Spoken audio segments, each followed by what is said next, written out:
భారతదేశం నుంచి విడిపోయి భారతదేశ బెచ్చం మీద పుట్టిన దేశం పాకిస్తాన్. భారతదేశపు బెచ్చంతో పుట్టినటువంటి దేశం బంగ్లాదేశ్.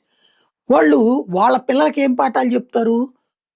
ఆ దేశాలు భారత్‌కి స్వతంత్రం ఇచ్చినాయని చెప్పుకొని రాసుకునే దరిద్రులు వాళ్ళు. ఇప్పుడు వాడు ఖవాజా ఆసిఫ్ అనేవాడు పాకిస్తాన్ మంత్రి. వాడు ఒక కారు కోతకొస్తున్నాడు. ఒక్క చుక్క నీళ్లు కూడా సింధు జలాల్ని దొంగతనం చెయ్యనీయం భారతదేశాన్ని. దొంగతనం అంటే వాడి కొంపలో నుంచి నీళ్లు మన దగ్గరికి లాక్కుంటే దొంగతనం అవుతుంది. మన ఇంట్లో నీళ్లు వాడు బ్రతుకుతా, మన ఇంట్లో నీళ్ళని మనమే పంపు పట్టుకుంటాంరా, లేకపోతే ట్యాంక్ కట్టుకుంటాంరా అంటే అది దొంగతనం ఏంటి? రిజర్వ్ బ్యాంక్ ఆఫ్ ఇండియా నుంచి అప్పు తీసుకోవడానికి పాకిస్తానోడు ఆ రోజుల్లో భారత సాయం కోరితే నెహ్రూ అనేటటువంటి వాడు అతి ఉదారవాది కాబట్టి ఓ సంతకం పెట్టాడు.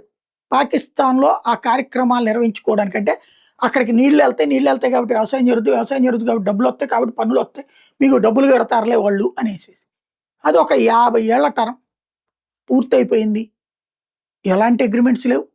అది కూడా వాడి అప్పు అగ్రిమెంట్. ఇది చూసి ఇచ్చాడు, మనం నీళ్లు వదిలేస్తున్నాం కదా. ఇప్పుడు నీళ్లు ఆగితే జేలం చెనాబ్ నది మీద 3 వంతెనలు కడుతున్నారు, పవర్ ప్లాంట్లు కడుతున్నారు.